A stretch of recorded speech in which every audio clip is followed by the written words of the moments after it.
Barakata Yahweh, Barakata Yahushai, Ba'ashim, Barakah Kodash, Barakatum. First and foremost, I want to give all praises, glory, and infinite honors to Yahweh, Ba'ashim, Yahushai. Double honors to the apostles and elders of Great Millstone who rule and teach well. And peace and salutations to Ya'akim out there pushing this word in truth and sincerity to the four corners of the globe. May you brothers endure until the end. This is the Brother Raya with another video. I'm going to start it off with Revelation chapter 11, verse 8. And their dead bodies shall lie in the street of the great city, which spiritually is called Sodom and Egypt, where also our Lord was crucified. And those dead bodies are referring to the true children of Israel, the so-called Negroes, Latinos, and Native Americans who are in a dead spiritual state. They're in the congregation of the dead, as pursuant to Proverbs 21, verse 16. They haven't returned to their heritage of being Israel, and they want to be everything under the sun but the children of Israel. They want to be African American, Black, Egyptian, Moorish, Kemetic, Latino, Hispanic, Mexican, Native American, Choctaw, Cherokee, Christians, Buddhists, Muslims, witches, atheists, Americans, etc., etc. And that great city is speaking of the United States of America, which besides being known as Babylon the Great in the scriptures, is also known as the spiritual Sodom and Egypt. Egypt, because America has a lot of the same customs as ancient Egypt, such as bread and beer being big in this country, lining up your face, and women using dildos. And also America has a lot of the same symbols as ancient Egypt, such as the Washington Monument, which is an obelisk, and that pyramid on the back of the $1 bill. And the spiritual Egypt also serves the same function as ancient Egypt, as a place of slavery and misery for the children of Israel. And the reason America is known as spiritual Sodom is because it has a lot of the same practices as ancient Sodom and Gomorrah. Look no further than the LGBTQ community. It got really big with Caitlyn Jenner coming out and Obama legalizing same-sex marriage. Then you had your Jazz Jennings. And now, as we'll see from this article on RT.com, child drag queens. And with young children being sexualized, what's the next logical step? Pedophilia.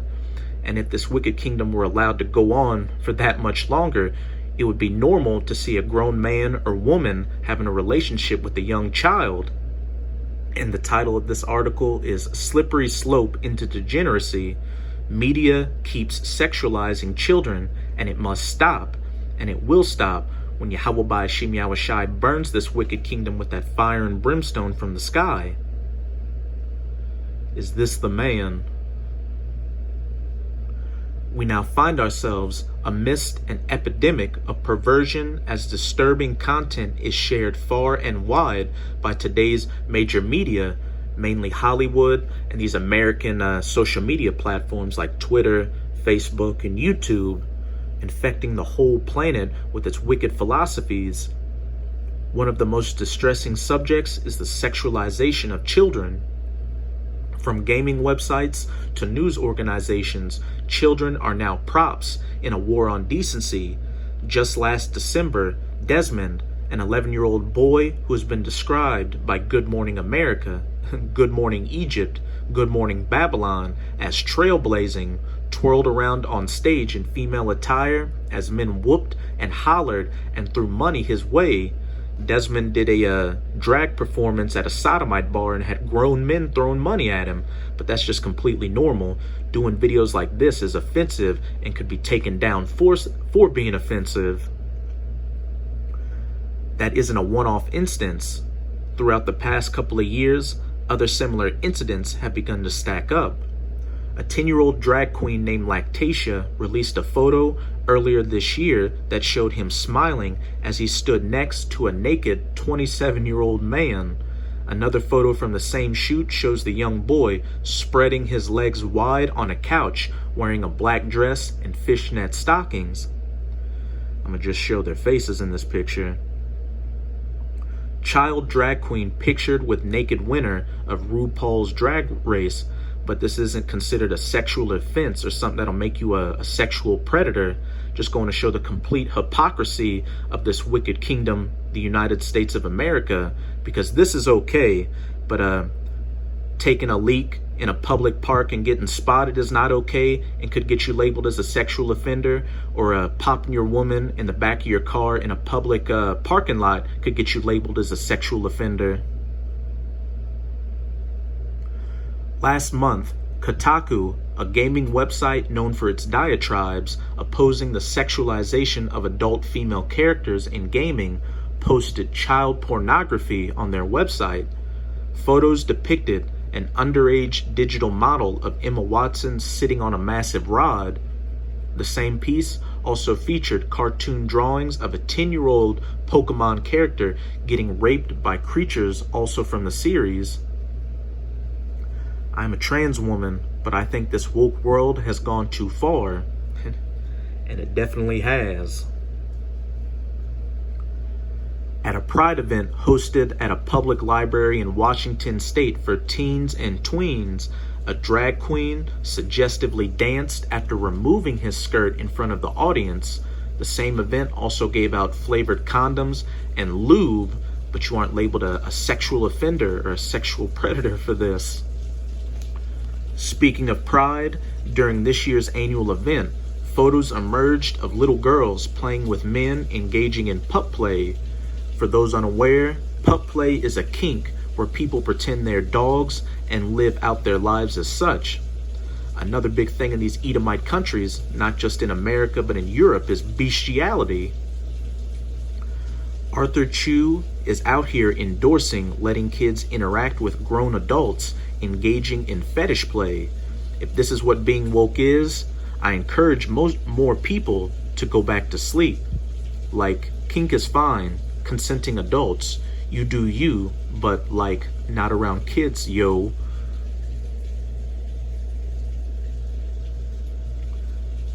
Great city, which is spiritually known as Sodom and Egypt. At the risk of sounding hyperbolic, Western values, really it should say Edomite values, and societal norms are being tarnished from within, and Edomite values were never righteous to begin with. The wicked are estranged from the womb.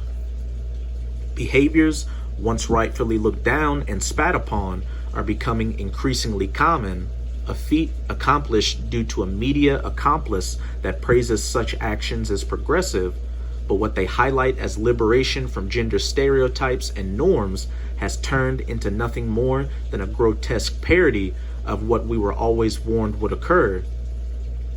In the 90s, a common argument in opposition to sodomite marriage was that it was a slippery slope.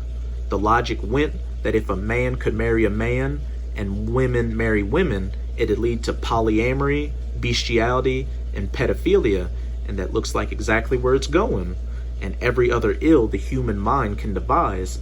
As an LGBT individual myself, I heavily disagreed. I still do, although these days it's become an increasingly unstable platform to support. Things are getting so degenerate out here that even those in the LGBT community are saying that it's getting out of hand. Public figures argue that kids should be introduced to kinks as a means of normalizing them. And get this, because they'll have their own fetishes one day too.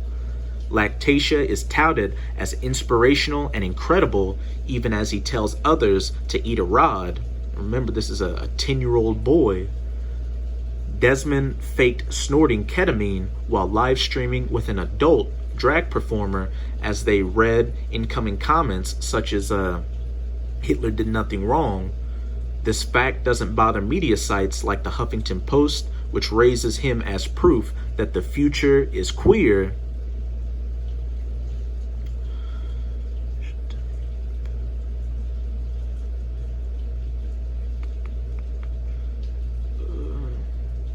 That's pretty much it with the article. You get the point. And if I remember to, I'll link this YouTube video in the comments, which is on a documentary dealing with drag kids. But as you can see, without a shadow of a doubt, this great city, the United States of America, is that spiritual Sodom and Egypt, spreading all this madness to the four corners of the globe. This is Revelation chapter 18. I'm going to start at verse 1. And after these things, I saw another angel come down from heaven, having great power, and the earth was lightened with his glory. and he cried mightily with a strong voice, saying, Babylon the Great, the United States of America, this spiritual Sodom and Egypt is fallen, and has become the habitation of devils, and the hold of every foul spirit, and a cage of every unclean and hateful bird. Sodomites, pedophiles, those who commit bestiality, those who do pup play and drag kids. Verse 3, for all nations have drunk of the wine, which means the philosophies of the wrath of her fornication.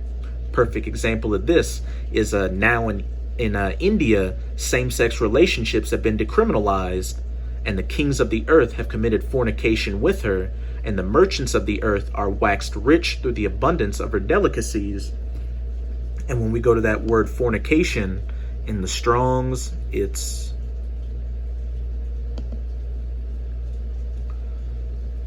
Strong's G4202. Porneia. What does that sound like? Strong's G4202. Porneia. Porneia. Porneia. Illicit sexual intercourse, adultery, fornication, homosexuality, lesbianism, intercourse with animals, pup play, etc., etc. That great city, which is spiritually known as Sodom and Egypt. And for all the wicked fornication that America has made the whole earth drunken off of, the Most High is going to judge it the same way he judged ancient Sodom and Egypt. I'm going to close it out in Isaiah chapter 13, verse 19 through 20. And Babylon, the United States of America, spiritual Sodom and Egypt, the glory of kingdoms, the great city that all the kings of the earth fornicated with, the beauty of the Chaldees' excellency, shall be as when the Most High overthrew Sodom and Gomorrah. And how was ancient Sodom and Gomorrah overthrown? By fire and brimstone from the sky.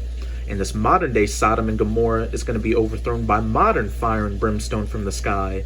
200 million nuclear tipped ICBMs, as well as the laser beams from the chariot of the Most High, which people ignorantly refer to as so-called UFOs. It's going to turn this place into a desolate wasteland, the biblical lake of fire, from sea to shining sea. And afterwards, it's only going to be remembered as what a wicked kingdom looks like and how not to govern the earth. Verse 20, it shall never be inhabited, neither shall it be dwelt in from generation to generation. Neither shall the Arabian pitch tent there, neither shall the shepherds make their fold there. No man shall ever set foot in this place ever again. There'll only be desert creatures here. So with this video, I hope you sincere Akim were edified. Just keep strong and keep pushing this word. We're almost out of this final wicked captivity of the heathens, chiefly Esau, Edom. And as always, I'm going to say Abba Bal, Kwam Yasharala. Till next time, Shalom.